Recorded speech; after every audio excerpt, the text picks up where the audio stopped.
제1장 你是谁？ 훅 250단어 회색 훈련장에는 삶에서 모든 것을 잃는 순간이 있다. 김재훈 대령은 지금 그 순간을 살고 있다. 그의 손에는 방금 찢겨진 계급장이 있다. 58년의 삶, 30년의 군복무. 모든 것이 5분 만에 사라졌다. 강원도 지방군부대의 훈련장에서 계급장이 벗겨진 것은 1시간 전이었다. 사단장과 20명의 장교들 앞에서. 전투에서 실패해서가 아니었다. 횡령 때문도 아니었다. 그가 젊은 여군 감찰관에게 한 말 때문이었다. 칠봉 특수부대 출신의 이수진 대위. 그녀의 차분한 전문성이 그를 불편하게 만들었다는 것을 인정하기 싫었다. 그래서 그는 다른 장교들 앞에서 그녀를 모욕적인 이름으로 불렀다. 침묵을 기대했다. 대신 조사가 시작되었다. 공식 고발이 들어왔다. 그리고 그가 자신의 정체성이라고 생각했던 모든 것을 빼앗긴 공개적 굴욕이 찾아왔다. 지금 그는 빈 관사에 서 있다. 더 이상 아무 의미도 없는 훈장들을 손에 쥐고 그의 딸은 2달 동안 문자를 보내지 않았다. 그의 아내는 별도의 침실에서 잔다. 그리고 생애 처음으로 그가 말할 때 들어줄 사람이 아무도 없다. 이것은 교만이 무너지는 이야기다. 권력이 어떻게 잔인함으로 변질될 수 있는지에 대한 이야기다. 그리고 늦은 나이에 한 남자가 존중을 당연하게 여겼을 때 그것을 다시 얻는 법을 배울 수 있는지에 대한 이야기다. 평생 존중을 당연하게 여긴 사람이 그것을 다시 얻는 법을 배울 수 있을까? 제2장 서론 500단어 김재훈은 언제나 군인이었다. 20살에 육군사관학교에 입학한 날부터 58세가 된 지금까지 그의 삶은 계급장과 명령으로 정의되었다. 38년. 그 긴 세월 동안 그는 소위에서 대령까지 올라왔다. 천천히, 착실하게, 때로는 고통스럽게. 강원도 산골에 위치한 제6보병사단은 그의 마지막 보직이었다. 여기서 그는 작전 참모부장으로 3년째 근무하고 있었다. 화려하지 않은 보직이었다. 서울의 국방부나 합참과는 거리가 멀었다. 하지만 김재훈에게는 이것으로 충분했다. 아니, 충분하다고 스스로를 설득했다. 훈련장은 이른 아침 안개 속에 잠겨 있었다. 11월의 차가운 공기가 폐를 찔렀다. 김재훈은 이 감각을 좋아했다.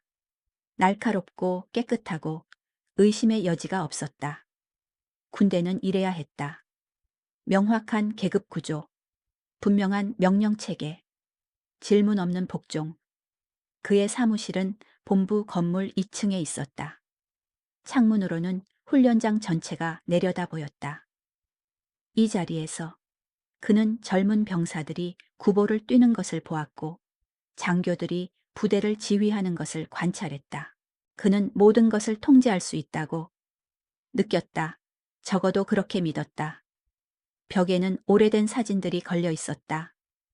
육사 졸업식, 첫 소위 임관, 중위 시절 DMZ 근무, 소령 진급식, 중령 시절 연합훈련. 각각의 사진마다 그는 조금씩 더 엄격한 표정을 짓고 있었다. 조금씩 더 멀어 보였다.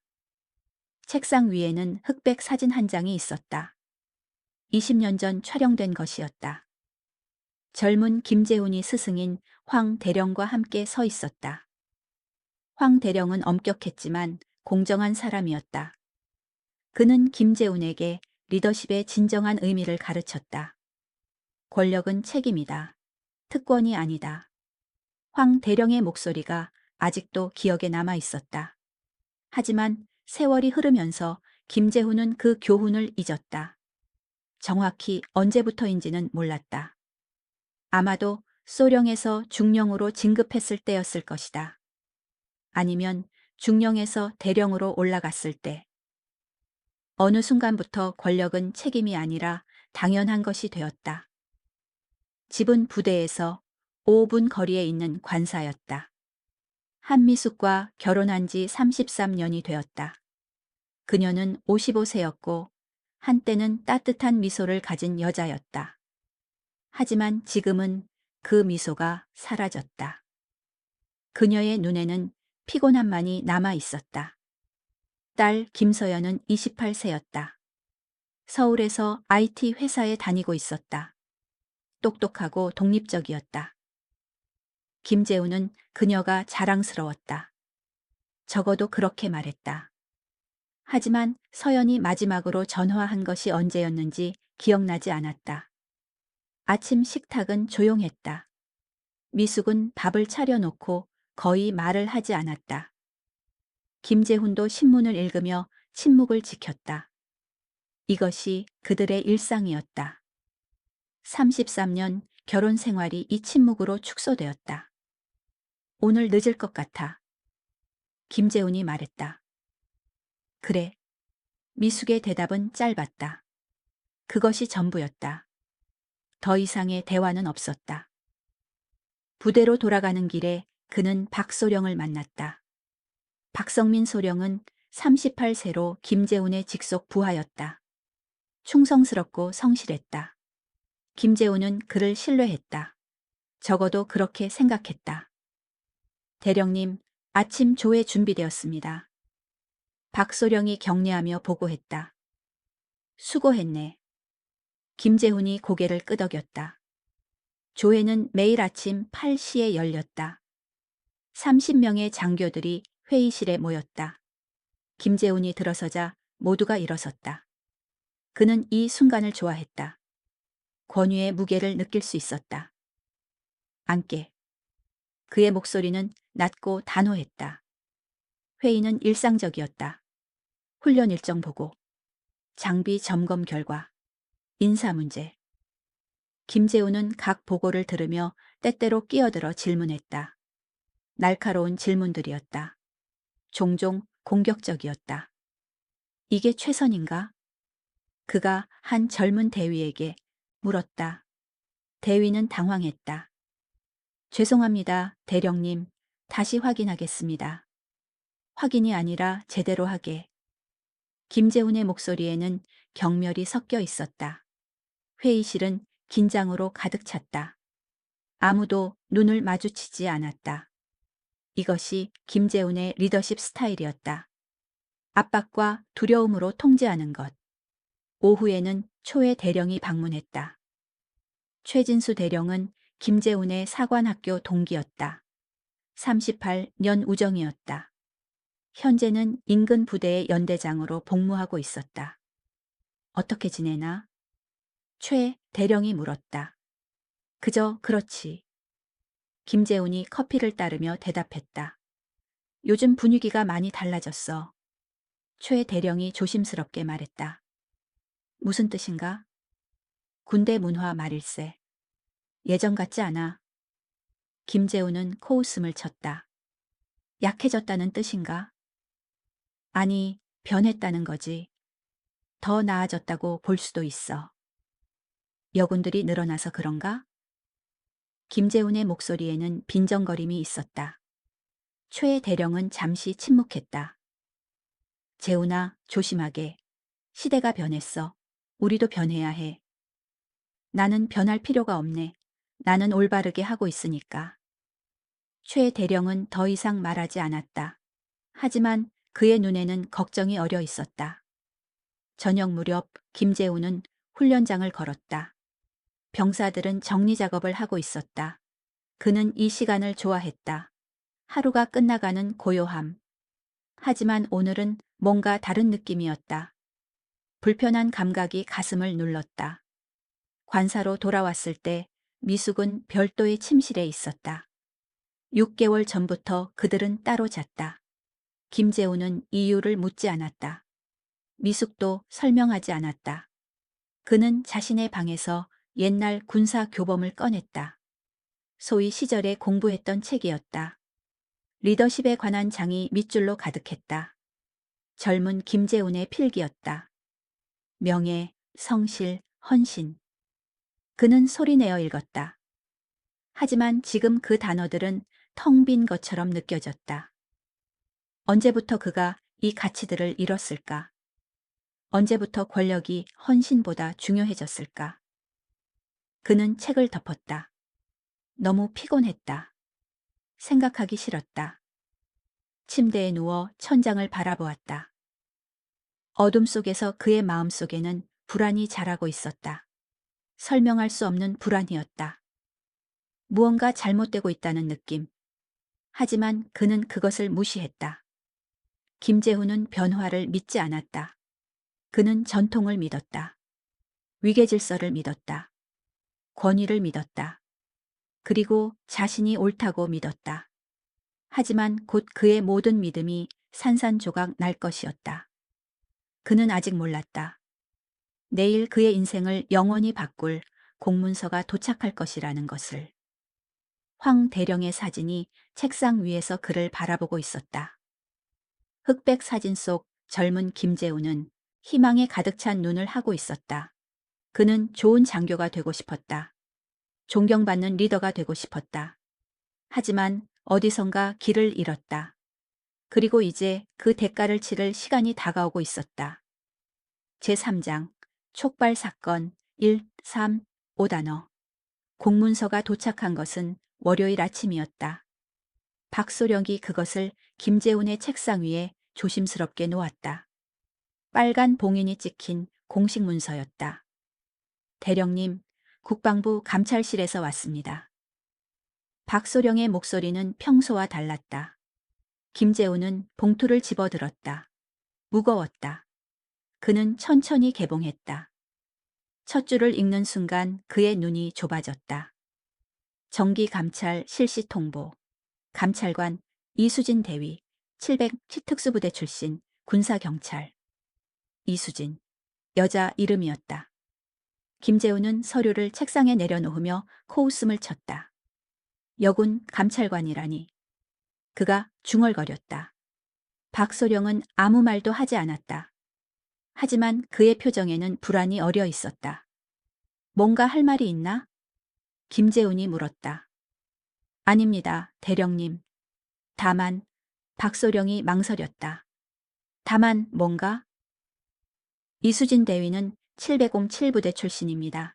매우 유능하다고 들었습니다. 유능하다고. 김재훈이 비웃었다. 여군이 얼마나 유능할 수 있겠나. 박소령은 더 이상 말하지 않았다. 그는 경례하고 물러났다. 김재훈은 서류를 다시 집어들었다. 감찰 일정이 상세히 적혀 있었다. 이 주 후 수요일 3일간의 감찰, 문서 검토, 인터뷰, 현장 점검. 그는 서류를 구겨 쓰레기통에 던지려다가 멈췄다. 공식 문서였다. 그는 서랍에 집어넣었다. 다음 2주는 빠르게 지나갔다. 김재훈은 감찰 준비를 지시했다. 모든 문서를 점검하게 했다. 모든 장교에게 적절히 대응하라고 명령했다. 여자라고 해서 쉽게 볼 필요는 없네만.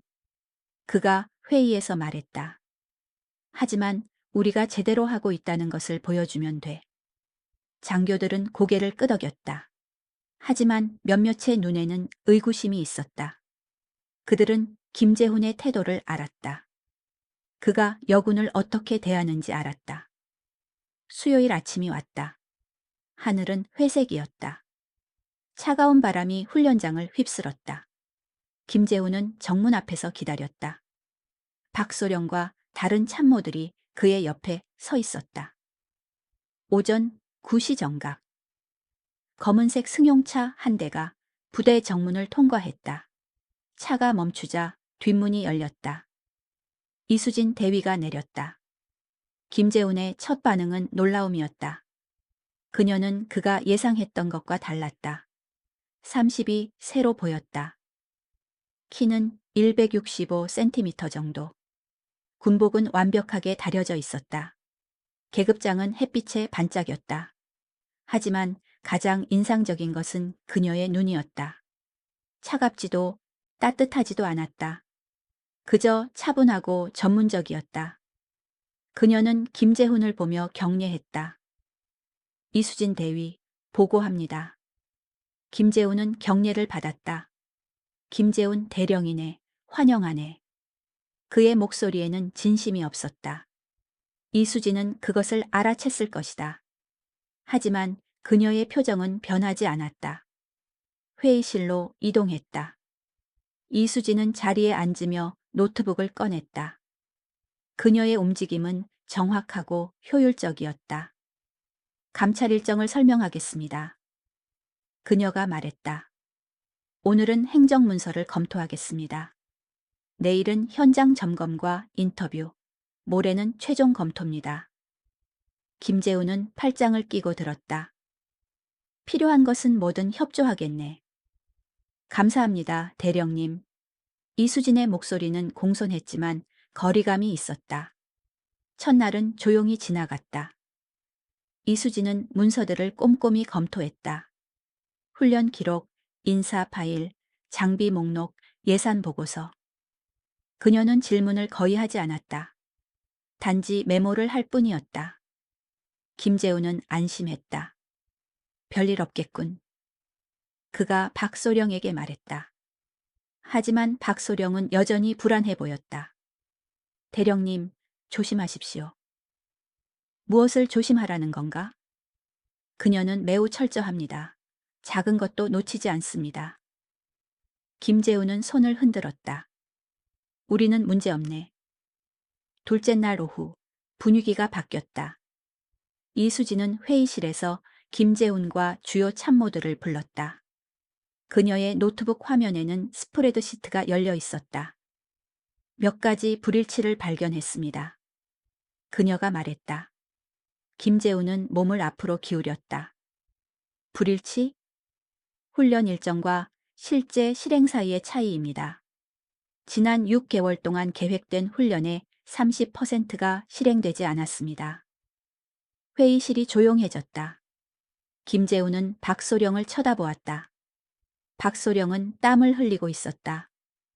그것은 날씨와 다른 요인들 때문이었네. 김재훈이 설명했다. 이해합니다. 이수진이 고개를 끄덕였다. 하지만 변경 사항이 제대로 문서화되지 않았습니다. 규정 위반입니다.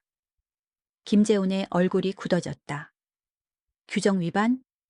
그것은 너무 심한 표현 아닌가? 규정은 명확합니다, 대령님. 이수진의 목소리는 여전히 차분했다. 김재훈은 의자에 기대며 그녀를 바라보았다. 그의 눈에는 짜증이 어려 있었다. 대위, 현장의 상황을 이해하시나? 서류 작업과 실제는 다르네. 현장 상황을 이해합니다.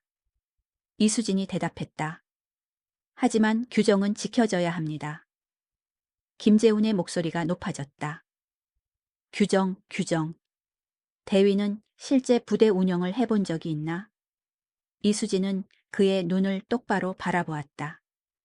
7년간 707부대에서 작전에 참여했습니다. 대령님. 회의실의 공기가 긴장으로 가득 찼다. 다른 장교들은 숨을 죽이고 있었다. 김재훈은 말문이 막혔다.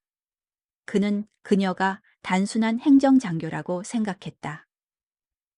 7부대 출신이라는 것은 그녀가 대한민국에서 가장 엘리트 특수부대에서 복무했다는 의미였다. 그래도 김재훈이 다시 말하려 했다. 대령님, 이것은 개인적인 의견이 아닙니다. 이수진이 차단했다. 감찰 보고서에 포함될 사실입니다. 김재훈은 화가 치밀었다. 젊은 여군이, 그것도 대위가 그에게 이렇게 말하다니. 그의 부하들 앞에서 회의를 마치겠네. 그가 냉랭하게 말했다. 이수진은 고개를 끄덕이고 자료를 정리했다. 그녀가 나가자 회의실에는 무거운 침묵이 흘렀다. 저 여자가 누구라고 생각하나? 김재훈이 폭발했다. 박소령은 조심스럽게 말했다. 대령님, 그녀는 직무를 수행하는 것뿐입니다. 직무? 저건 오만이야. 김재훈이 소리쳤다. 그날 저녁 장교 식당에서 만찬이 있었다. 이수진도 참석했다. 김재훈은 그녀에게서 멀리 떨어진 자리에 앉았다.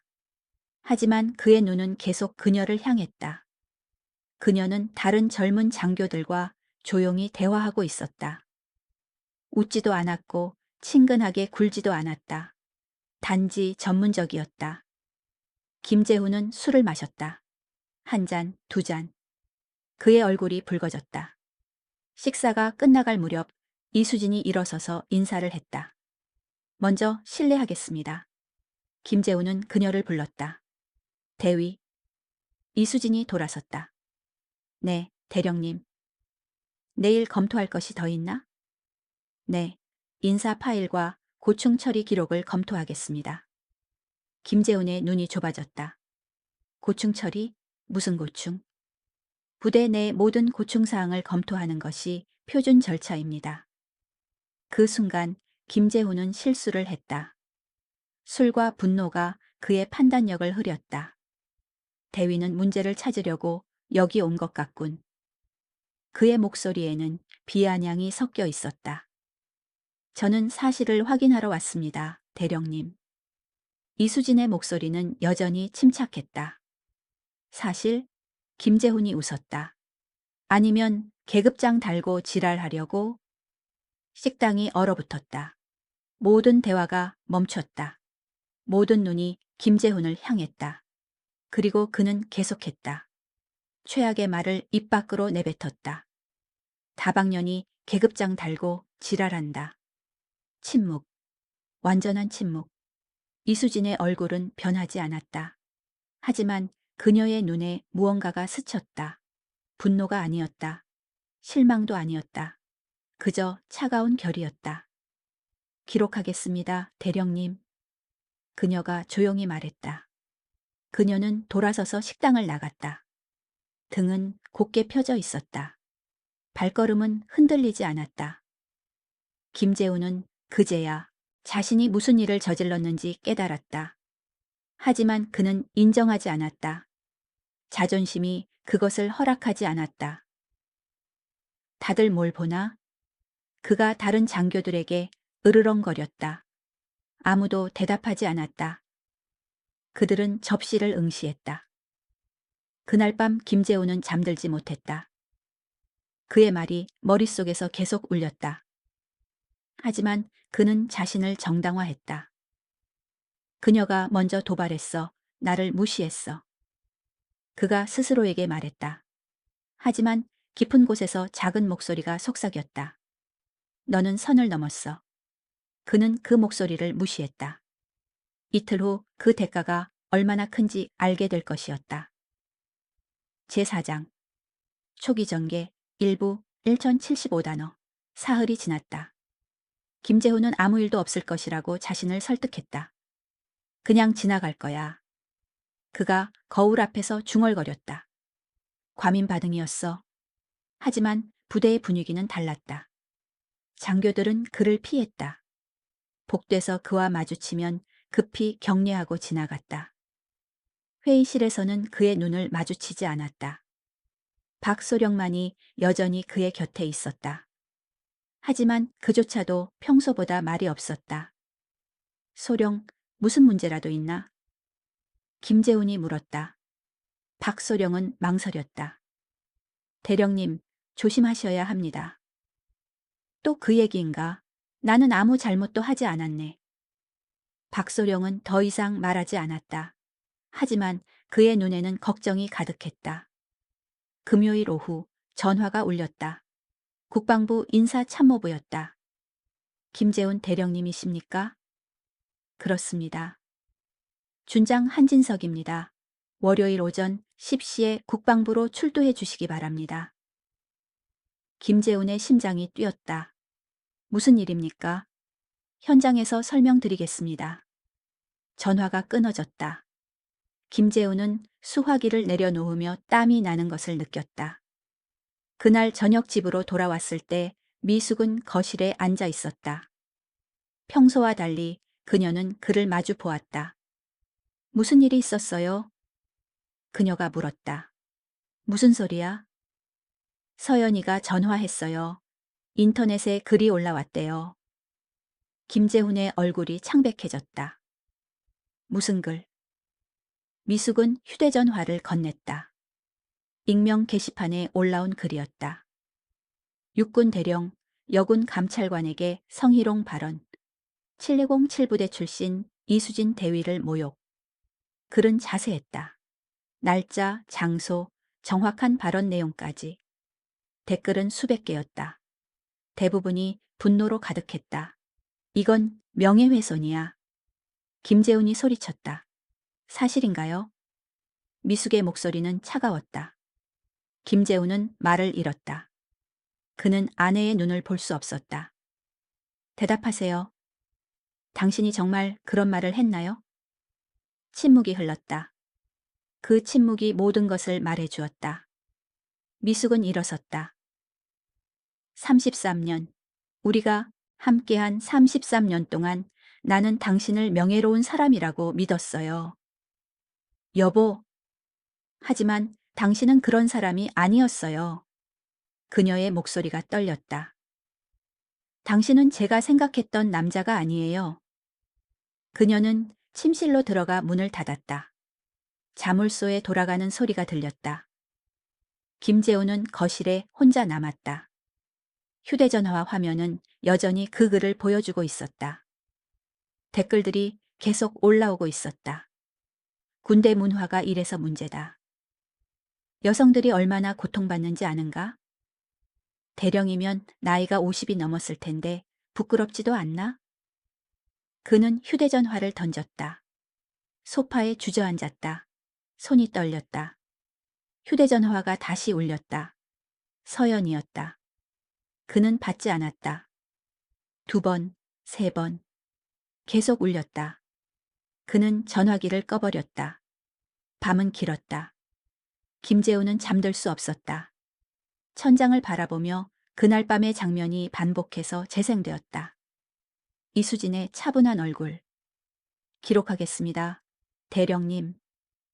그 말이 이제야 무게를 가지기 시작했다. 그녀는 정말로 기록했다.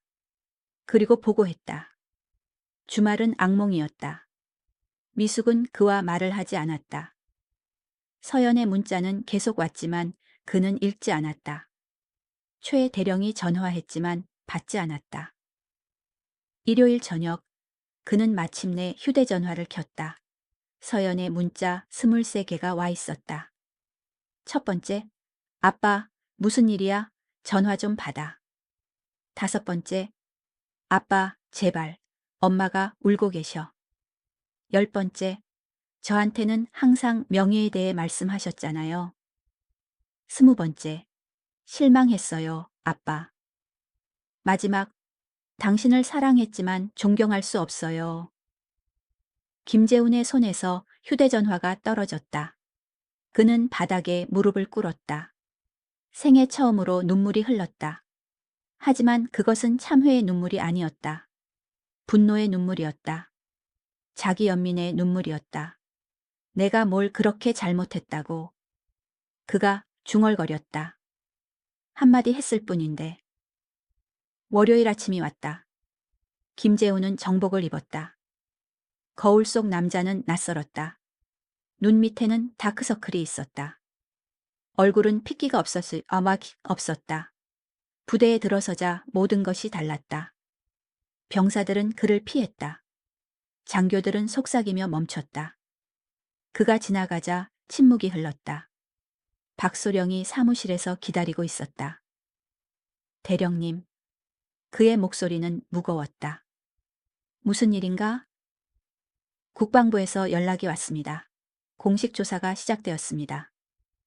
김재훈은 의자에 앉았다. 조사? 성희롱 혐의입니다. 이수진 대위가 정식 고발했습니다. 고발? 김재훈이 웃었다. 비웃음이었다. 한마디 때문에 박소령은 서류를 건넸다. 여기 증인 명단이 있습니다. 김재훈은 서류를 펼쳤다. 그날 밤 식당에 있었던 모든 장교의 이름이 적혀 있었다. 20명. 이 사람들이 다 증언한다고? 네, 대령님. 김재훈은 서류를 책상에 던졌다. 배신자들. 대령님, 그들은 진실을 말하는 것뿐입니다. 김재훈은 박소령을 노려보았다. 소령도 증언할 건가? 박소령은 눈을 마주쳤다. 저도 그 자리에 있었습니다. 그 순간 김재훈은 이해했다. 아무도 그의 편이 아니었다. 38년 동안 함께 복무한 동료들, 그의 부하들, 심지어 가장 충성스러웠던 박소령까지. 나가게. 김재훈이 차갑게 말했다. 박소령은 경례하고 나갔다. 문이 닫히자 김재훈은 홀로 남았다. 사무실은 조용했다. 너무 조용했다. 벽에 걸린 사진들이 그를 비난하는 것 같았다. 황 대령의 흑백 사진이 특히 무거웠다. 권력은 책임이다. 특권이 아니다. 황 대령의 목소리가 기억 속에서 울렸다. 김재훈은 그 사진을 벽에서 내렸다. 서랍에 집어넣었다. 볼 수 없었다. 오전 9시 그는 부대를 떠났다. 국방부로 가는 길은 멀었다. 차 안에서 그는 라디오를 켰다. 뉴스가 나오고 있었다. 육군 대령 성희롱 사건. 국방부 정식 조사 착수. 그는 라디오를 껐다. 국방부 건물 앞에 도착했을 때 기자들이 기다리고 있었다. 카메라가 번쩍였다. 질문이 쏟아졌다. 대령님, 사실입니까? 사과할 의향은 있습니까? 여군들에게 하실 말씀은? 김재훈은 고개를 숙이고 건물로 들어갔다. 경비병이 격려했지만 그의 눈에는 경멸이 있었다. 10층 회의실. 준장 한진석이 기다리고 있었다. 60세 정도로 보였다. 엄격한 얼굴이었다. 앉으시죠, 대령. 김재훈은 앉았다. 이수진 대위의 보고서를 읽었습니다. 한 준장이 말했다. 심각한 사안입니다. 준장님, 저는 한 준장이 손을 들었다. 변명은 듣지 않겠습니다. 사실 여부만 확인하겠습니다. 11월 15일 저녁 장교 식당에서 이수진 대위에게 다방면이 계급장 달고 지랄한다고 말했습니까? 침묵. 대령 대답하십시오. 김재훈은 고개를 숙였다. 그랬습니다. 한 준장은 서류에 메모를 했다. 20명의 증인이 있습니다. 모두 같은 증언을 했습니다. 이해합니다. 이해만으로는 부족합니다. 대령. 한 준장의 목소리는 차갑게 식었다. 당신은 육군 장교입니다. 명예와 품위를 지켜야 할 사람입니다. 김재훈은 아무 말도 하지 못했다. 정식 징계위원회가 구성될 것입니다. 그때까지 직무에서 정지됩니다. 정직입니까? 네. 오늘부로 효력이 발생합니다. 제5장 초기 전개 2부 1015단어. 일주일이 지났다. 김재훈은 집에 갇혀 있었다. 부대에 갈 수 없었다. 사무실도 없었다. 할 일도 없었다. 아침마다 그는 일어나 군복을 바라보았다. 옷장에 걸린 정복들. 하지만 입을 수 없었다. 입을 이유가 없었다. 미숙은 여전히 별도의 침실에서 잤다. 아침 식사는 따로 했다. 그녀는 그와 같은 공간에 있기를 거부했다. 어느 날 오후 김재훈은 사무실 정리를 시작했다. 상자를 꺼내 오래된 서류들을 넣었다. 훈련 보고서, 인사평가서, 표창장, 서랍 깊은 곳에서 낡은 가죽 수첩을 발견했다. 황 대령의 것이었다. 10년 전 황 대령이 세상을 떠났을 때 그의 가족이 김재훈에게 준 것이었다.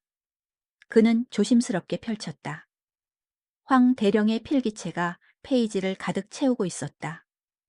리더십에 관한 생각들, 부하들과의 경험들, 깊은 성찰들. 한 페이지에 밑줄이 그어져 있었다. 권력은 사람을 변화시킨다. 좋은 리더는 그 권력으로 다른 사람을 세운다. 나쁜 리더는 그 권력으로 자신을 높인다.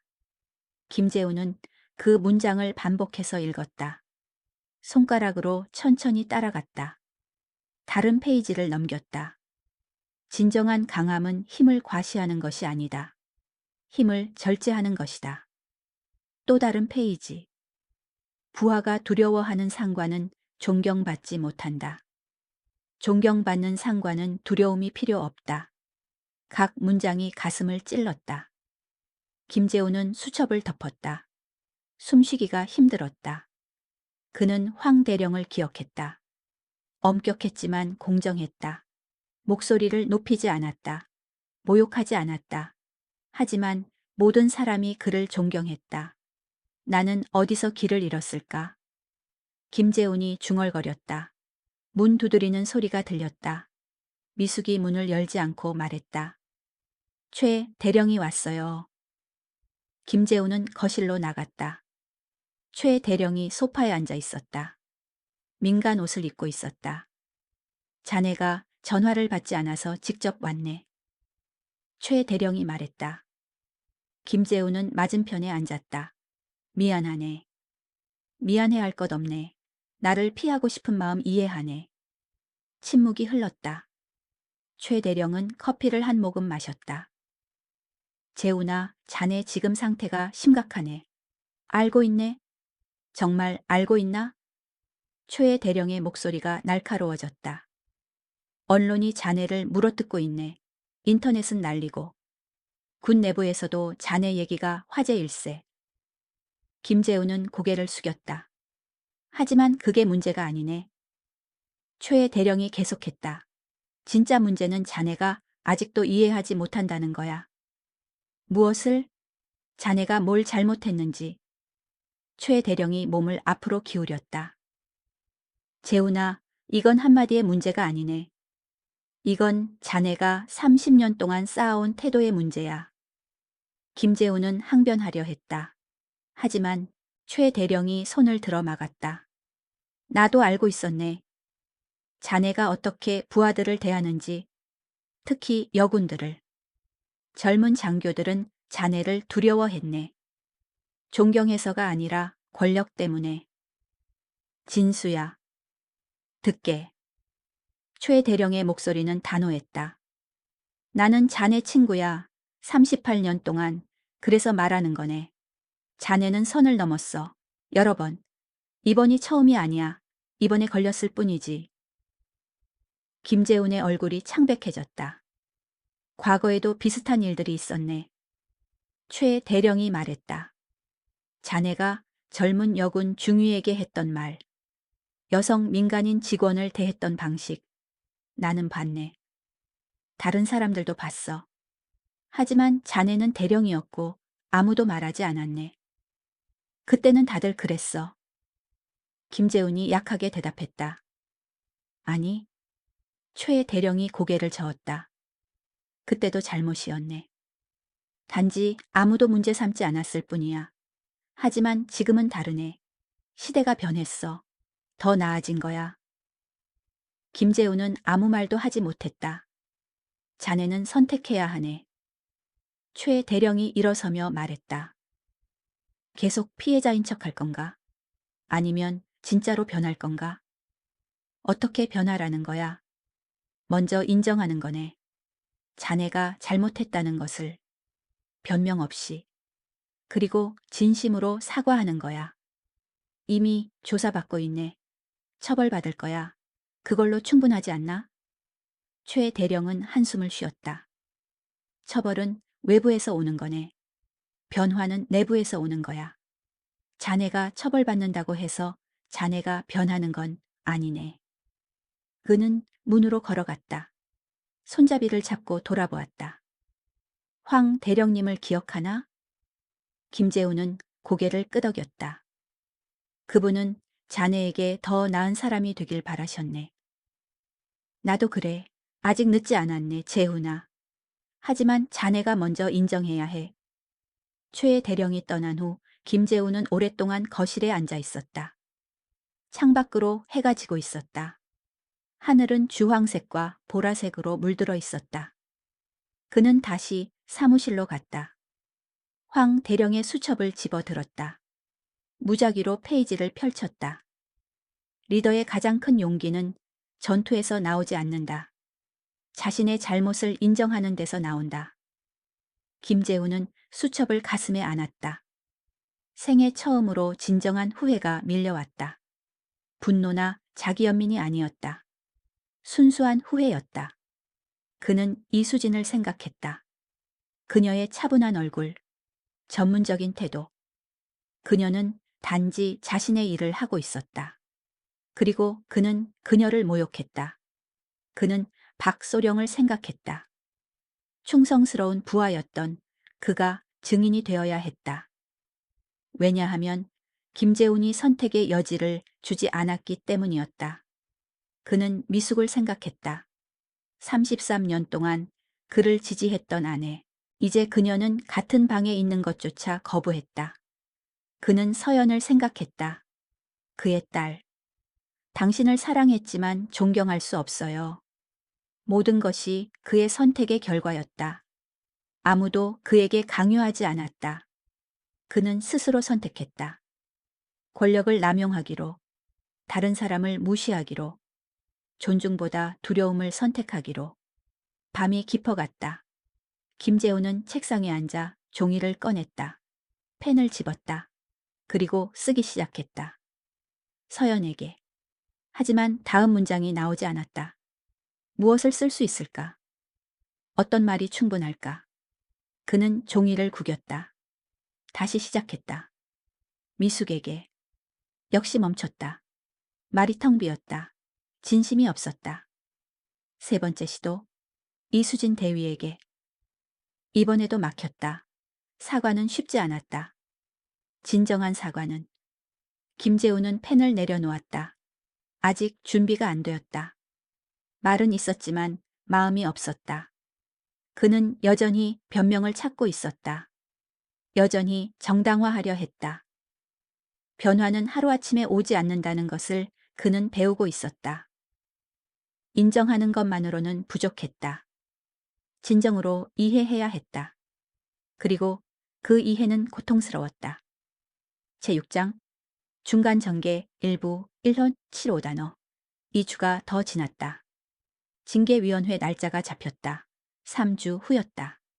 김재훈의 변호사는 군 법무관 출신이었다. 50대 중반의 엄격한 남자였다. 그는 김재훈에게 전략을 설명했다. 침묵하십시오. 최소한만 대답하십시오. 감정적으로 대응하지 마십시오. 하지만 김재훈은 듣지 않았다. 그의 마음은 다른 곳에 있었다. 어느 날 오후 우편함에 편지가 있었다. 손으로 쓴 봉투였다. 발신인 이름이 없었다. 김재훈은 안으로 들어가 편지를 열었다. 편지지 4장이었다. 깔끔한 필기체였다. 김재훈 대령님께. 그는 읽기 시작했다. 저는 김현주라고 합니다. 대령님은 저를 기억하지 못하실 겁니다. 저는 2010년부터 2012년까지 대령님 부대에서 복무한 중위였습니다. 김재훈은 눈살을 찌푸렸다. 김현주. 이름이 희미하게 기억났다. 젊은 여군 장교였다. 편지는 계속되었다. 저는 육사를 졸업하고 군인이 되는 것이 꿈이었습니다. 어렸을 때부터 군복을 입고 나라를 지키고 싶었습니다. 부모님은 반대하셨지만 저는 고집을 부렸습니다. 부대에 배치되었을 때 저는 행복했습니다. 드디어 꿈을 이루었다고 생각했습니다. 하지만 그 행복은 오래가지 않았습니다. 김재훈의 손이 떨리기 시작했다. 대령님은 저를 이름으로 부르지 않으셨습니다. 항상 여기 여군 또는 저 여자라고 하셨죠. 회의 때마다 제 의견을 무시하셨습니다. 남자 장교들 앞에서 제 능력을 의심하셨습니다. 한 번은 제가 작전 계획서를 제출했을 때 대령님은 읽지도 않고 여자가 무슨 작전을 아느냐고 하셨습니다. 회의실에 있던 모든 사람 앞에서였습니다. 김재훈은 그 장면을 기억하지 못했다. 하지만 그것이 더 나쁜 신호였다. 그에게는 사소한 순간이었을 것이다. 하지만 그녀에게는 평생 기억에 남은 순간이었다. 2년 동안 저는 매일 출근하는 것이 두려웠습니다. 제가 무엇을 해도 충분하지 않았습니다. 남자 장교들은 실수해도 배움의 기회였습니다. 저는 실수하면 역시 여자는 이라는 말을 들었습니다. 결국 저는 군을 떠났습니다. 2012년 12월. 의무복무 기간이 끝나자마자 전역했습니다. 직업군인이 되고 싶었지만 포기했습니다. 김재우는 편지를 내려놓았다. 숨쉬기가 힘들었다. 하지만 더 읽어야 했다. 대령님이 이수진 대위에게 하신 말을 뉴스에서 봤습니다. 그 순간 12년 전의 기억이 되살아났습니다. 대령님의 목소리, 그 경멸, 어린 어조. 저를 인간이 아닌 물건처럼 대하시던 모습. 하지만 이 편지는 대령님을 비난하려고 쓰는 것이 아닙니다. 김재우는 눈을 크게 떴다. 뉴스를 보니 대령님도 고통받고 계신다는 것을 알았습니다. 가족도 잃고 명예도 잃고 그것이 제게 이상한 감정을 불러일으켰습니다. 처음에는 복수가 이루어진 것 같아 기뻤습니다. 드디어 누군가 대가를 치르는구나. 하지만 그 기쁨은 오래가지 않았습니다. 공허함만 남았습니다. 그래서 이 편지를 씁니다. 대령님께 말하고 싶습니다. 대령님은 제 꿈을 죽였습니다. 군인으로서의 제 삶을.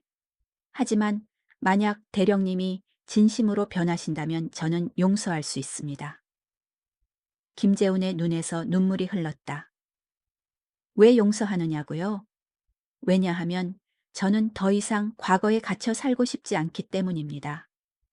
그리고 대령님의 변화가 다른 여군들에게 더 나은 미래를 만들어줄 수 있다고 믿기 때문입니다. 대령님이 정말로 들으실 준비가 되셨다면 이렇게 부탁드립니다. 문화를 바꿔주세요.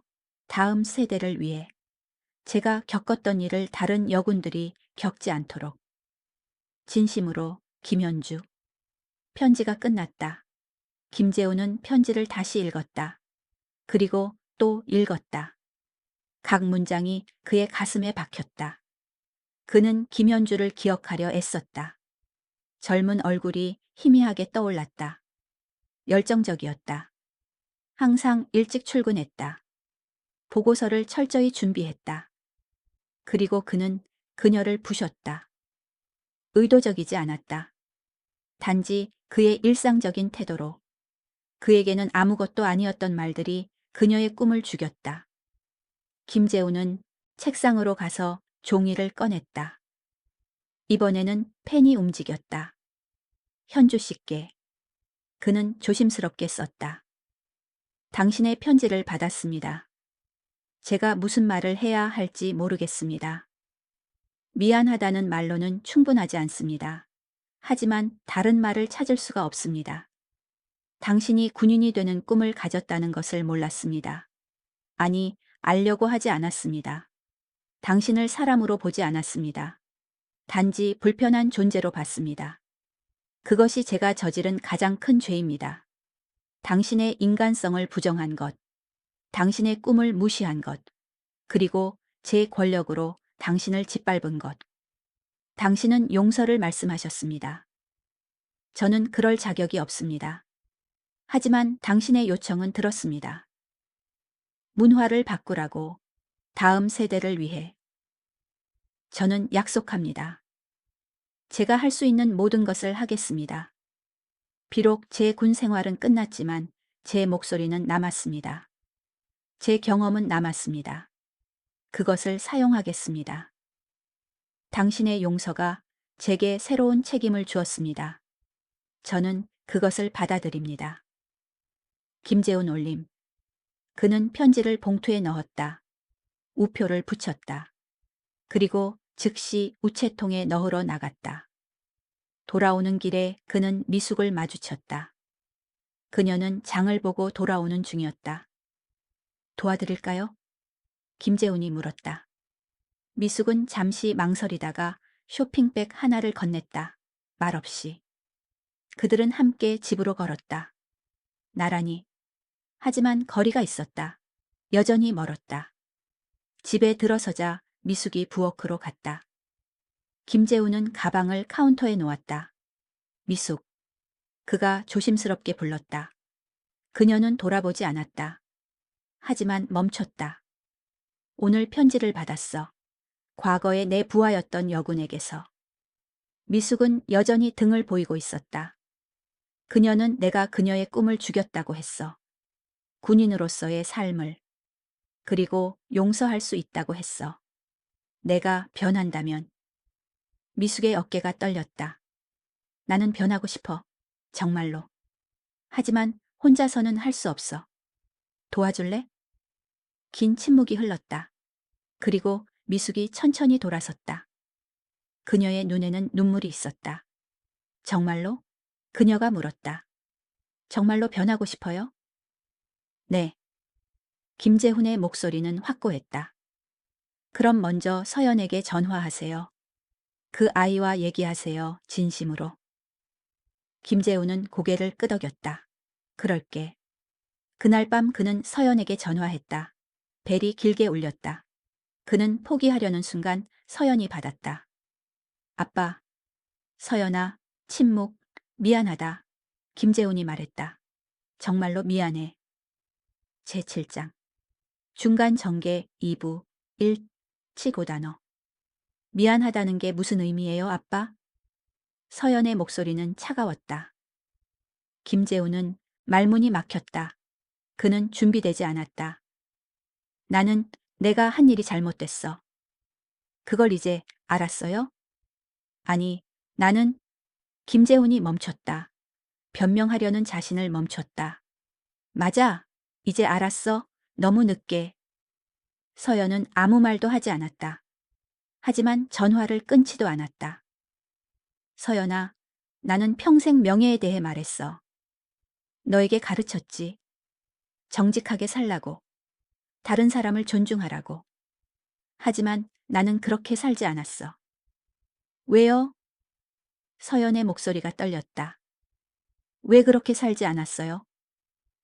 김재우는 깊이 숨을 들이쉬었다. 교만 때문이었어. 권력이 나를 변하게 했어. 아니, 그것도 변명이야. 나는 스스로 선택했어. 나쁜 사람이 되는 것을. 저는 아빠를 존경했어요. 서연이 말했다. 어렸을 때 아빠는 제 영웅이었어요. 군복 입은 아빠가 자랑스러웠어요. 알아? 하지만 자라면서 봤어요. 아빠가 식당 직원에게 하는 말투, 젊은 병사들을 대하는 방식, 엄마한테 하는 태도. 김재훈의 가슴이 조였다. 제 생일날 기억나세요? 제가 16살 때. 우리 레스토랑에 갔죠. 기억해. 아빠는 웨이트리스가 물을 늦게 가져왔다고 소리쳤어요. 다른 손님들 앞에서. 그 여자가 울었어요. 저도 울었어요. 집에 와서. 김재우는 그 기억을 떠올렸다. 그는 그것을 대수롭지 않게 생각했었다. 단지 서비스가 나빴다고. 그때부터 저는 아빠를 다르게 봤어요. 사랑은 했어요. 하지만 존경은 할 수 없었어요. 미안해. 김재훈의 목소리가 갈라졌다. 정말로 미안해. 이제 회사에서 저도 비슷한 것들을 봐요. 서연이 계속했다. 남자 상사들이 여직원들을 어떻게 대하는지, 그들의 의견을 무시하는 것, 능력을 의심하는 것, 아빠처럼요. 그리고 저는 참아요. 왜냐하면 저도 그렇게 배웠으니까요. 집에서, 아빠한테서. 그게 정상인 줄 알았어요. 김재우는 무너졌다. 서연아, 나는 내게 최악의 것을 가르쳤구나. 네. 서연의 목소리도 울먹였다. 그래서 더 화가 났어요. 이수진 대위한테 한 말을 봤을 때. 이해해. 하지만 서연이 잠시 멈췄다. 엄마가 말씀하셨어요. 아빠가 변하려고 노력하신다고. 노력하고 있어. 쉽지 않아. 하지만 하고 있어. 정말요? 정말이야. 오늘 옛날 부하였던 사람한테 편지를 받았어. 여군이었어. 내가 그녀의 꿈을 죽였다고 했어. 서연은 조용히 들었다. 그녀는 군인이 되고 싶었대. 평생 꿈이었어. 하지만 나는 그녀를 2년 동안 매일 무시했어. 결국 그녀는 군을 떠났어. 그래서요? 그래서 나는 이제 알아. 내 말 한마디가 얼마나 큰 힘을 가졌는지, 내 태도가 얼마나 많은 사람을 다치게 했는지. 아빠, 응? 저도 직장에서 매일 작은 상처를 받아요. 회의에서 무시당할 때, 남자 동료가 제 아이디어를 가로챌 때, 상사가 여자니까라고 말할 때. 김재우는 주먹을 쥐었다. 분노가 치밀었다. 그의 딸이 그런 일을 겪다니. 그리고 이제 알았어요. 서연이 말했다. 제가 겪는 일이 다른 여자들도 겪는 일이라는 것. 아빠 같은 사람들 때문에. 그 말이 가장 아팠다. 하지만 진실이었다. 서연아, 나는 바꾸겠어. 약속해. 그리고 네가 겪는 일들 더 이상 참지 마. 맞서 싸워. 어떡해요? 아빠는 항상 순응하라고 하셨잖아요. 내가 틀렸어. 순응하는 게 아니라 옳은 것을 위해 싸워야 해. 서연은 한참을 침묵했다. 그리고 작게 말했다. 아빠, 저 이제 자야 해요. 알겠어. 하지만 다음 주말에 갈게요. 집에. 김재훈의 눈에서 눈물이 흘렀다. 정말? 네. 우리 얘기해야 해요. 많이. 고맙다, 서연아. 아빠, 한 가지만 더요. 뭐든지. 이수진 대위한테 직접 사과하세요. 진심으로. 그게 시작이에요. 전화가 끊어졌다. 김재훈은 휴대전화를 내려놓고 울었다. 이번에는 자기 연민이 아니었다. 후회와 희망이 섞인 눈물이었다. 미숙이 문을 열고 들어왔다. 그녀는 그의 옆에 앉았다. 처음으로 3주 만에. 들었어요. 그녀가 조용히 말했다. 미안해 여보. 김재훈이 말했다. 당신한테도. 당신을 당연하게 여겼어. 존중하지 않았어. 미숙은 그의 손을 잡았다. 알아요. 용서해 줄 수 있어. 아직은 아니에요. 미숙이 솔직하게 말했다. 하지만 당신이 정말 변한다면 시간이 걸릴 거예요. 얼마나 걸리든 기다릴게. 그들은 손을 잡고 앉아 있었다. 말없이. 하지만 그 침묵은 다른 침묵이었다. 적대적이지 않았다. 조심스러운 시작이었다. 다음 날 김재우는 오래된 군사 교범을 찾았다. 소위 시절에 공부했던 것이었다. 리더십 섹션을 다시 읽었다. 페이지마다 젊은 그의 필기가 있었다. 밑줄, 메모, 열정적인 코멘트들. 리더는 섬기는 자다. 권력은 책임이다. 명예는 행동에서 나온다. 그는 이 모든 것을 알았었다. 20년 전에. 하지만 잊었다. 아니, 무시했다. 그는 새 노트를 꺼냈다. 그리고 쓰기 시작했다. 나의 잘못들.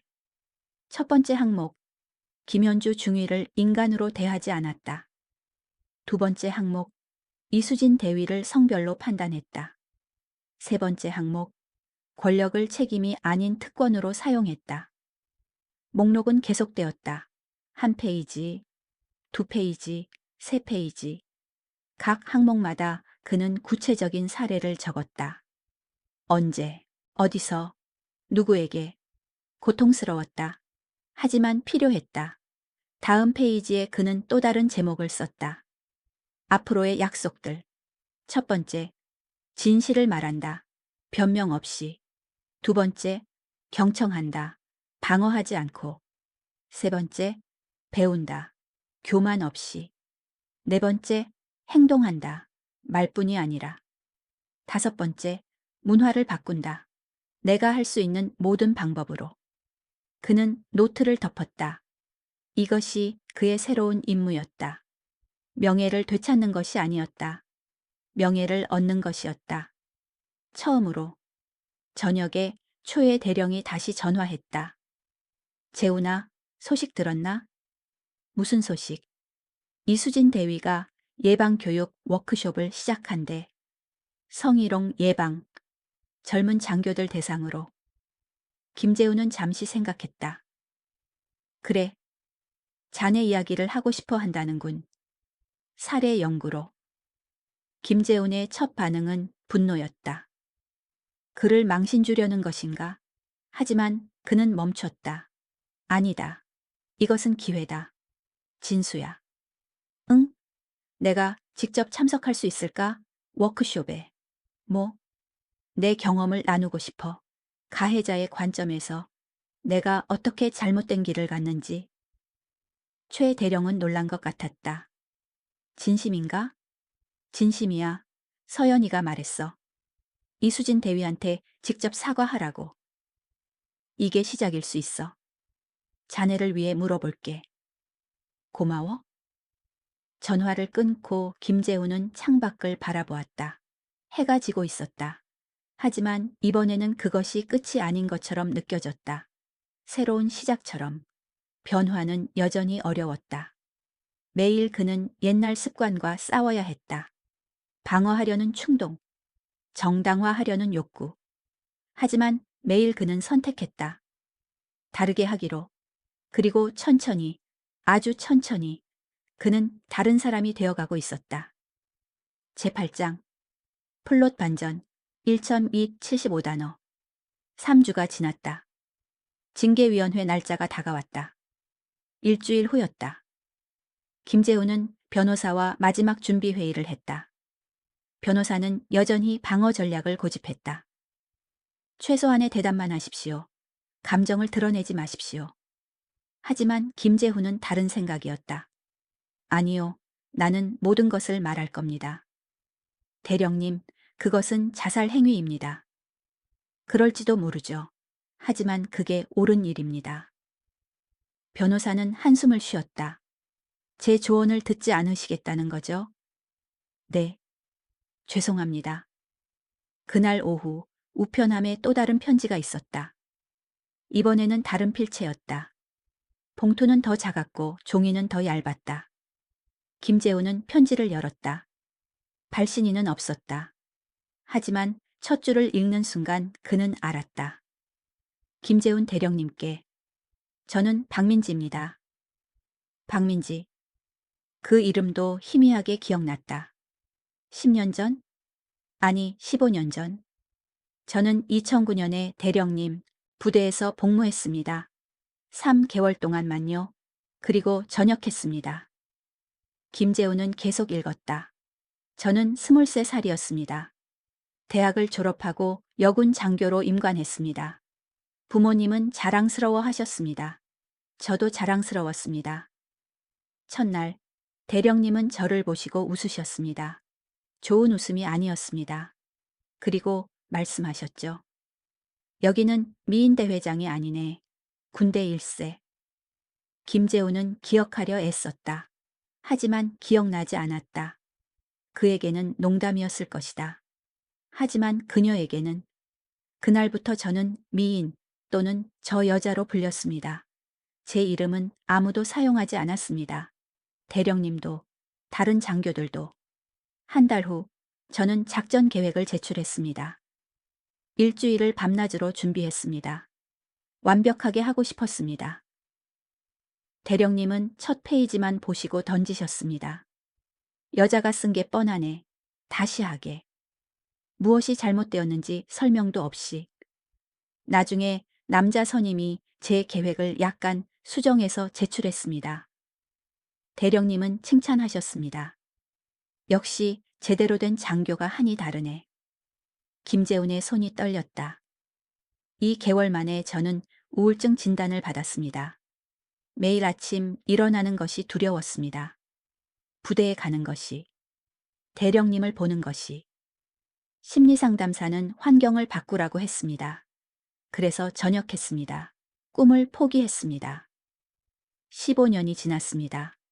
저는 지금 작은 회사에서 일합니다. 결혼도 했고 아이도 둘입니다. 겉으로는 괜찮아 보입니다.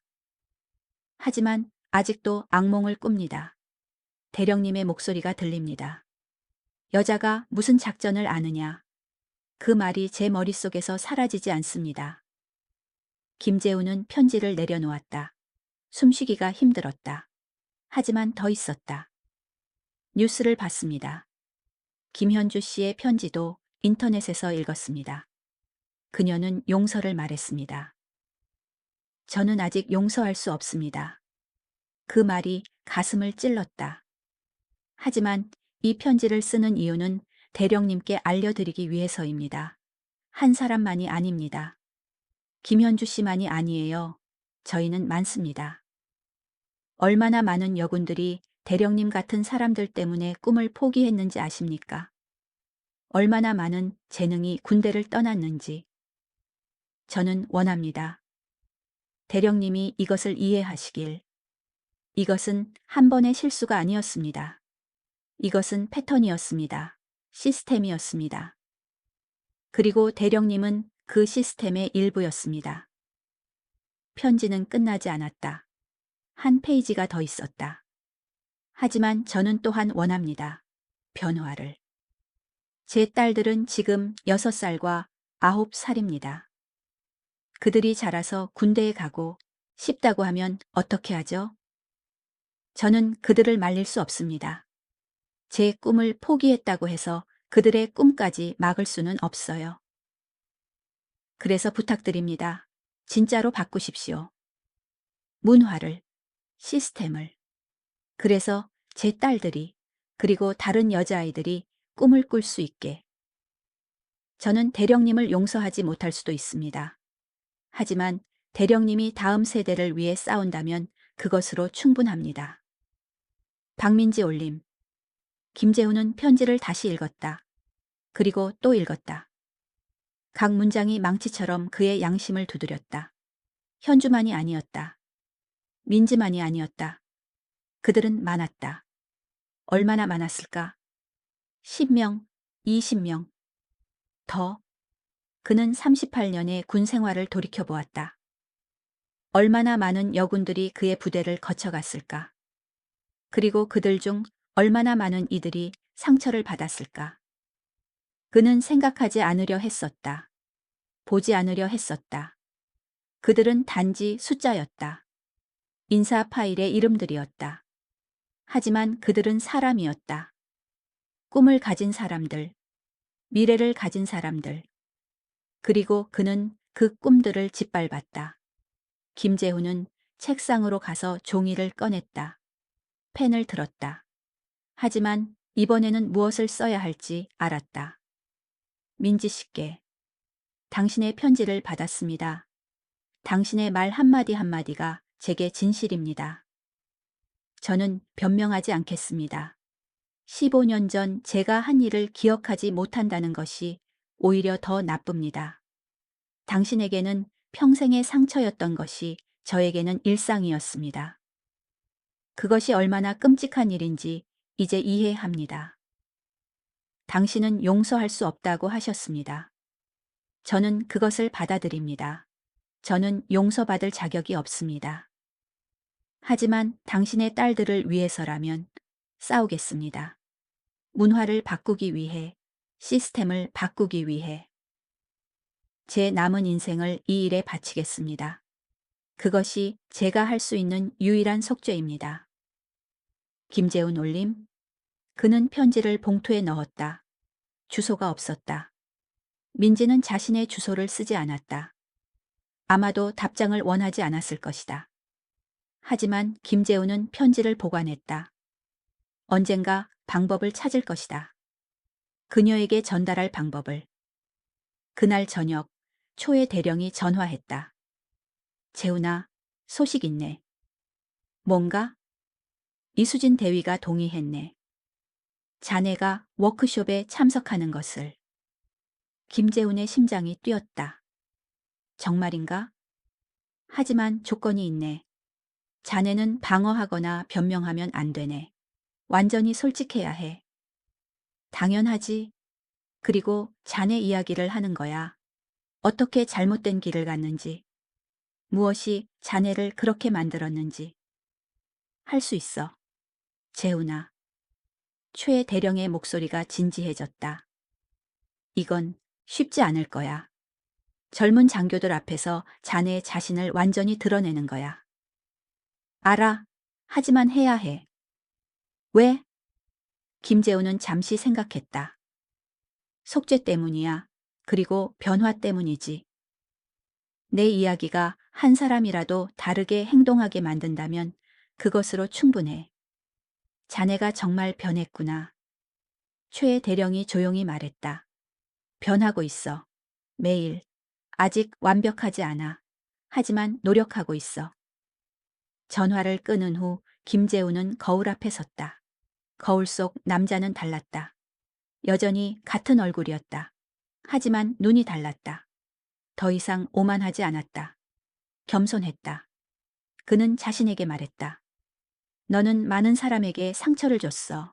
현주에게, 민지에게, 그리고 이름도 모르는 수많은 사람들에게. 너는 그것을 바로잡을 수 없어. 이미 일어난 일이야. 하지만 미래는 바꿀 수 있어. 다음 세대를 위해. 그것이 그의 새로운 임무가 되었다. 명예를 위해서가 아니었다. 용서를 위해서도 아니었다. 단지 옳은 일이었기 때문이었다. 다음 날 아침 서연이 도착했다. 그녀는 작은 가방 하나를 들고 있었다. 미숙이 문을 열어주었다. 엄마. 서연이 미숙을 껴안았다. 김재우는 거실에서 기다렸다. 긴장되었다. 서연을 직접 보는 것은 6개월 만이었다. 서연이 거실로 들어왔다. 그녀는 아버지를 보았다. 그리고 멈췄다. 아빠. 서연아. 그들은 서로를 바라보았다. 어색한 침묵이 흘렀다. 그리고 서연이 한 걸음 다가왔다. 많이 변하셨네요. 그래? 김재훈이 물었다. 네. 눈이 달라요. 더 이상 무섭지 않아요. 김재훈의 눈에서 눈물이 흘렀다. 미안하다. 네가 나를 무서워했다는 것도 몰랐어. 서연도 눈물을 흘렸다. 이제 알아요. 아빠도 고통받고 있다는 것. 고통받는 건 당연해. 내가 자초한 일이야. 서연은 아버지에게 다가가 껴안았다. 처음으로 오랜 시간 만에. 우리 다시 시작해요, 아빠. 천천히. 그래, 천천히. 그들은 껴안고 있었다. 미숙도 다가와 함께 껴안았다. 가족이 다시 함께 있었다. 완전히 치유되지는 않았지만, 하지만 치유되고 있었다. 제9장 클라이맥스 준비 1 885단어 징계위원회까지 일주일이 남았다. 김재우는 자신의 진술서를 준비하고 있었다. 변호사는 포기했다. 제 도움이 필요 없으시다면 저는 물러나겠습니다. 아니요. 김재훈이 말했다. 당신이 필요합니다. 하지만 제 방식대로 하고 싶습니다. 변호사는 한숨을 쉬었다. 알겠습니다. 하지만 경고했습니다. 김재훈은 밤마다 진술서를 썼다. 페이지가 쌓여갔다. 그는 자신의 삶을 해부했다. 언제 길을 잃었는지, 왜 그렇게 되었는지, 어떻게 변하려 하는지. 어느 날 저녁 서연이 그의 서재로 들어왔다. 그녀는 이 주째집에 머물고 있었다. 아빠, 뭐 하세요? 진술서를 쓰고 있어. 봐도 돼요? 김재우는 망설이다가 서류를 건넸다. 서연은 천천히 읽기 시작했다. 그녀의 표정이 변했다. 때로는 슬펐고 때로는 놀랐다. 아빠. 그녀가 마침내 말했다. 이건 너무 솔직해요. 그래야 해. 하지만 이걸 읽으면 사람들이, 언론이, 알아. 하지만 진실은 진실이야. 서연은 서류를 내려놓았다. 자랑스러워요, 아빠. 그 말이 김재훈에게 무엇보다 큰 의미였다. 며칠 후 초의 대령이 방문했다. 그는 심각한 표정이었다. 재훈아, 자네에게 알려줄 게 있네. 무슨 일인가? 언론이 움직이고 있네. 징계위원회 당일에 기자들이 몰려들 거야. 김재훈은 고개를 끄덕였다. 예상했네. 그뿐만이 아니야. 최 대령이 계속했다. 온라인에서 청원이 시작됐네. 자네를 엄벌에 처하라는. 얼마나 모였나? 20만 명 넘게 서명했네. 김재우는 숨을 들이켰다. 그 정도인가? 재훈아, 아직 늦지 않았네. 조용히 처리할 수도 있어. 사퇴하고. 아니, 김재훈이 단호하게 말했다. 도망가지 않을 거야. 그게 쉬운 길이라는 거 알아. 하지만 옳은 길이 아니야. 최 대령은 친구를 바라보았다. 자네 정말 변했구나. 변하고 있어. 매일. 최 대령은 일어서서 손을 내밀었다. 자네가 자랑스럽네, 재훈아. 두 사람은 악수했다. 38년 우정의 무게가 그 악수에 있었다. 주말에 김재훈은 미숙과 함께 산책을 나갔다. 오랜만이었다. 그들은 근처 공원을 걸었다. 기억나요? 미숙이 물었다. 우리가 처음 만난 곳. 기억해. 바로 여기였지. 당신은 젊은 중이었어요. 잘생기고 자신감 넘쳤죠. 김재훈은 웃었다. 자신감이 너무 넘쳤어. 저는 당신이 좋았어요. 강하고 결단력 있는 모습이. 그리고 지금은? 미숙은 잠시 생각했다. 지금은 다른 강함을 봐요. 자신의 잘못을 인정하는 강함. 변하려는 용기. 김재훈은 그녀의 손을 잡았다. 고마워. 날 떠나지 않아줘서. 여러 번 떠나고 싶었어요. 미숙이 솔직하게 말했다. 특히 지난 10년간. 왜 안 떠났어? 희망 때문이었어요. 언젠가 당신이 다시 제가 사랑했던 남자가 될 거라는.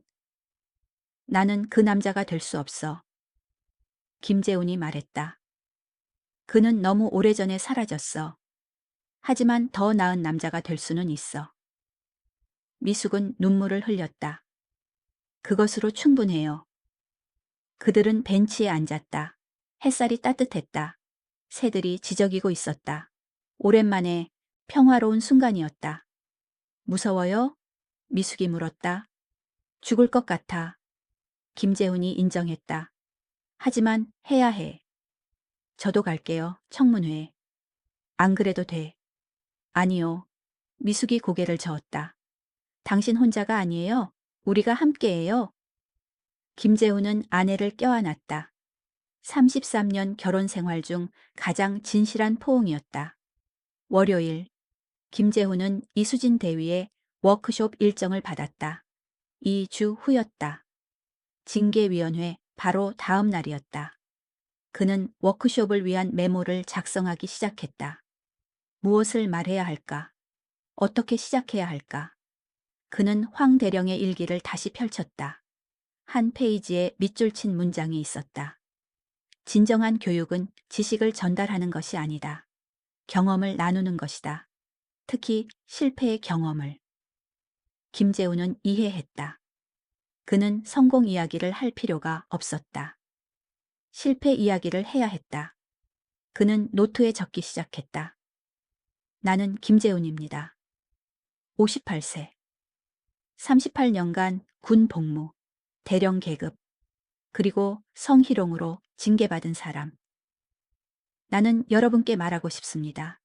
내가 어떻게 여기까지 왔는지, 어떻게 좋은 의도를 가진 젊은 장교가 다른 사람을 해치는 사람이 되었는지, 그리고 여러분이 같은 실수를 하지 않기를 바랍니다. 메모는 계속되었다. 그는 구체적인 사례들을 적었다. 현주의 이야기, 민지의 이야기, 그리고 이수진에게 한 말. 각 사례마다 그는 분석했다. 무엇이 잘못되었는가? 왜 그렇게 했는가? 어떤 결과가 나왔는가? 고통스러운 작업이었다. 하지만 필요했다. 화요일 저녁, 서연이 그의 서재에 다시 왔다. 아빠, 제가 회사에서 겪은 일 얘기해도 돼요? 그래, 말해봐. 서연은 앉았다. 오늘 회의가 있었어요. 저는 새 프로젝트 아이디어를 발표했어요. 6개월 동안 준비한 거예요. 그래서 남자 상사가 제 발표 중간에 끊었어요. 여자들은 항상 디테일에 집착하지라고 했어요. 다들 웃었어요. 김재훈의 주먹이 쥐어졌다. 하지만 이번에는 참지 않았어요. 서연이 계속했다. 저는 말했어요. 그 발언은 부적절합니다. 계속 발표하겠습니다. 어떻게 됐어? 회의실이 조용해졌어요. 상사는 당황했어요. 하지만 저는 계속했어요. 그리고 발표를 끝냈어요. 잘했어. 김재훈이 말했다. 나중에 여자 동료 2명이 와서 고맙다고 했어요. 그들도 비슷한 일을 겪었지만 말하지 못했대요. 김재훈은 딸을 자랑스럽게 바라보았다. 네가 내가 못한 일을 하고 있구나. 아니에요, 아빠? 서연이 말했다. 아빠가 변하는 걸 보면서 저도 용기를 얻었어요.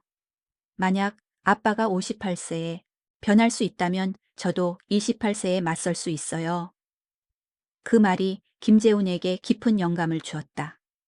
그의 변화가 파급 효과를 만들고 있었다. 수요일 박소령이 전화했다. 놀라운 일이었다. 대령님. 소령, 무슨 일인가? 말씀드릴 게 있습니다. 박소령의 목소리는 조심스러웠다. 부대에 변화가 있습니다. 무슨 변화? 대령님 사건 이후로 많은 장교들이 자신들의 태도를 돌아보고 있습니다. 성희롱 예방 교육이 강화되었습니다. 여군들의 목소리가 더 존중받고 있습니다. 김재훈은 놀랐다. 내 사건 때문에? 네. 부정적인 방식이지만 결과는 긍정적입니다. 사람들이 깨닫고 있습니다. 이것이 얼마나 심각한 문제인지. 고맙네, 소령. 말해줘서. 대령님, 한 가지 더요. 뭔가? 저도 사과드리고 싶습니다. 저는 옆에서 보면서 아무 말도 하지 않았습니다. 대령님의 행동을, 그것도 잘못이었습니다. 김재훈은 감동했다. 소령, 자네는 용기 있는 사람이야. 증언해줘서 고마워. 제 의무였습니다. 전화를 끊은 후 김재훈은 생각했다. 그의 추락이 변화의 씨앗을 뿌리고 있었다. 그가 의도한 것은 아니었지만. 목요일 밤 김재훈은 마지막으로 진술서를 검토했다. 15페이지였다. 그의 인생, 그의 실패, 그의 후회, 그의 희망. 첫 페이지를 다시 읽었다. 존경하는 위원님들께. 저는 오늘 이 자리에 제 자신을 변호하러 온 것이 아닙니다. 저는 진실을 말하러 왔습니다. 저는 이수진 대위에게 성희롱 발언을 했습니다. 이것은 사실입니다. 저는 그것을 부인하지 않습니다. 하지만 저는 또한 말씀드리고 싶습니다. 이것이 고립된 사건이 아니라는 것을. 이것은 38년간 쌓인 태도의 결과라는 것을. 진술서는 계속되었다. 그는 자신의 여정을 상세히 설명했다. 젊은 이상주의자에서 오만한 대령까지. 그리고 지금 배우려 노력하는 남자까지. 마지막 페이지에 그는 썼다. 저는 용서를 구하지 않습니다. 저는 그럴 자격이 없습니다. 하지만 저는 약속합니다. 제 남은 인생을 변화를 위해 쓰겠다고. 저의 실패가 다른 사람의 교훈이 되기를, 저의 고통이 다른 사람의 성장이 되기를. 그것이 제가 할 수 있는 유일한 속죄입니다. 그는 펜을 내려놓았다. 끝났다. 금요일 아침 징계위원회 전날이었다. 김재훈은 군복을 꺼냈다. 마지막으로 입을 수도 있었다. 그는 천천히 옷을 입었다. 셔츠, 바지, 넥타이, 정복 재킷. 각 단계마다 그는 멈췄다. 이것이 무엇을 의미하는지 생각했다. 거울 앞에 섰다.